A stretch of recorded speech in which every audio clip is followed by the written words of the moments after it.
I woke to silence, a silence so deep it pressed against my skull like a living thing. My eyelids fluttered, heavy as if they had been weighed down by centuries. And for a moment, the world felt like a dream I couldn't grasp. I tried to move, but my body was stiff in ways that suggested not hours, not days, but millennia. My muscles screamed with protest as I dragged myself upright, and the air I inhaled tasted strange, metallic, as if the world itself had changed while I slept. I looked around. The room I had awoken in was unrecognizable, though fragments of familiarity teased the corners of my mind. The walls were smooth and pale, a color that shifted subtly under a light that had no source I could find. Panels embedded in the floor and ceiling emitted a faint hum, a vibration I could feel more than hear.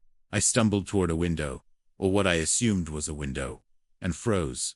Outside, the city stretched endlessly, but it was not the city I had known. Skyscrapers still pierced the sky, but their surfaces were strange, organic in shape, glimmering with colors I could not name. Roads that once carried vehicles were now cracked and overgrown with vegetation that glowed faintly in the dim sun. And there was no movement, no sign of life, only the wind whispering through hollow towers, and the occasional rustle of something unidentifiable. I fell to my knees, pressing my hands against the floor, trying to ground myself in this new reality. 15,000 years. The words formed in my mind, disbelieving, ridiculous, yet somehow undeniable. I had slept through 15 millennia, and in my absence, humanity had vanished. Memories clawed their way back to me, sharp and unyielding. I remembered laughter, the warmth of skin, the scent of food cooking in tiny kitchens, the bustling streets, the endless hum of civilization, all gone, replaced by a quiet so absolute it was nearly a presence in itself. I wanted to scream, to rage against whatever had stolen the world from me, but my voice came out as a croak, weak and foreign. I tried the doors, all locked or sealed, as if whoever or whatever remained had anticipated my awakening. Panic rose in my chest, a primal, choking sensation, and I fell back against the wall, trying to breathe through it. Then I noticed something. A small panel blinking faintly near the corner of the room, and with nothing else to do, I crawled toward it. Hands trembling, the panel activated with a touch, and a holographic display floated before me, shimmering lines of text and images. Most were indecipherable, symbols that danced and shifted in patterns that made my head spin, but a single line remained readable, stark in its simplicity. Subject awakened. Status preserved. Humanity lost. My stomach turned, and I sank to the floor again, staring at the words as if they could offer more than what they did. I remembered experiments, memories from a life I'd barely recognized. Scientists whispering about longevity, stasis, the impossibility of survival over millennia. Could this have been their work? Had I been chosen or condemned to witness the end of everything? I stood again, driven by some inexplicable force, and began exploring the room, searching for answers, for clues, for anything that might explain what had happened. Everything was clean, clinical, untouched, yet simultaneously ancient. Dust settled on surfaces that had never been disturbed, yet some machinery hummed as though expecting me. I found a desk, scattered with tablets and devices, all dead, all unreadable to my eyes. Finally, I noticed a door unlike the others, one that opened with a soft hiss at my touch, revealing a corridor that led downward, into darkness, that smelled of earth and metal. I descended slowly, unsure of what awaited me. Each step echoed in the silence, each heartbeat loud against the walls of this forgotten place. And then I saw it. At the end of the hall, a chamber bathed in pale light.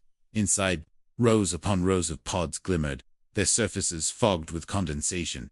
Inside each, a figure lay suspended, motionless, preserved in a state that made my stomach churn.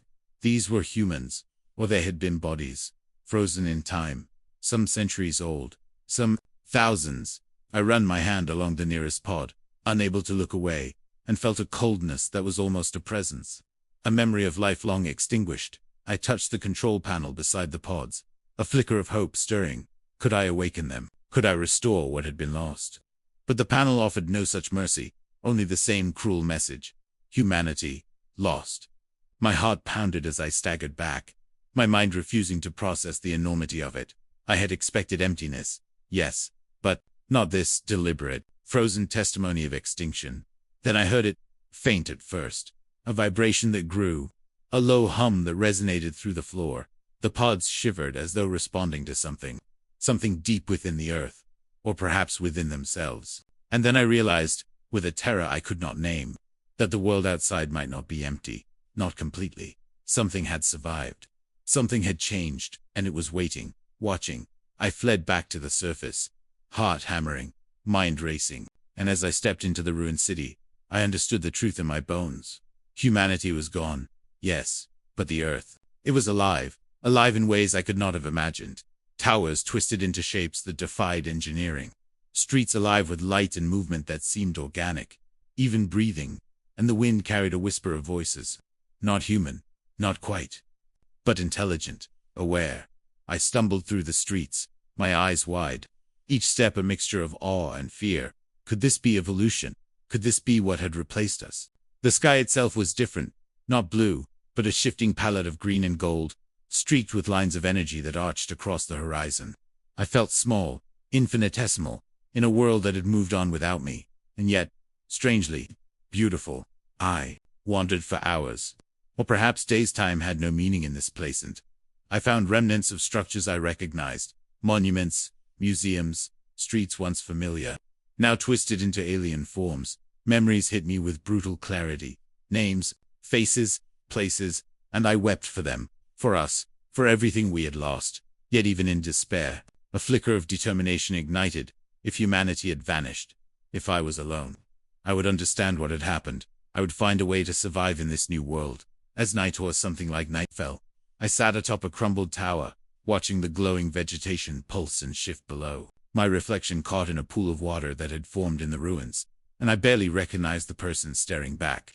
Old yet young, preserved yet ancient. I, the last witness, the last human of 15,000 years. And a question burned in my mind. A question I could not yet answer. What had we done? What had we failed to do? That the earth itself had moved on without us. I stood on the edge of a plateau, looking over a world that had rebuilt itself without us.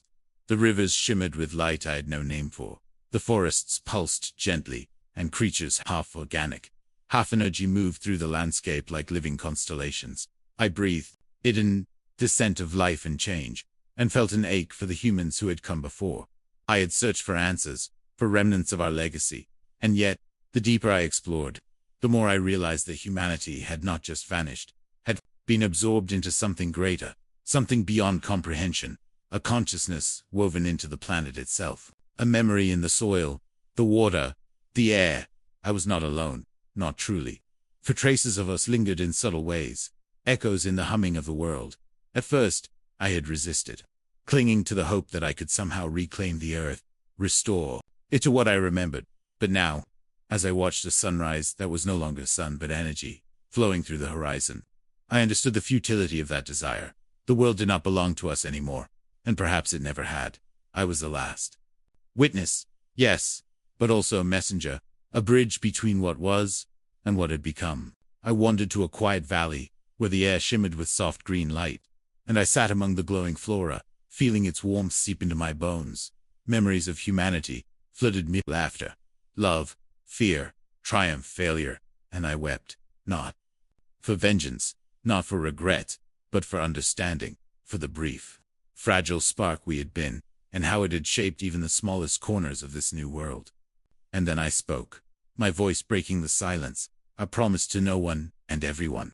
I would remember, I would carry the story of us forward, not as masters of the earth, not as conquerors, but as witnesses to its resilience, its ability to endure, to evolve, to flourish, even when we could not.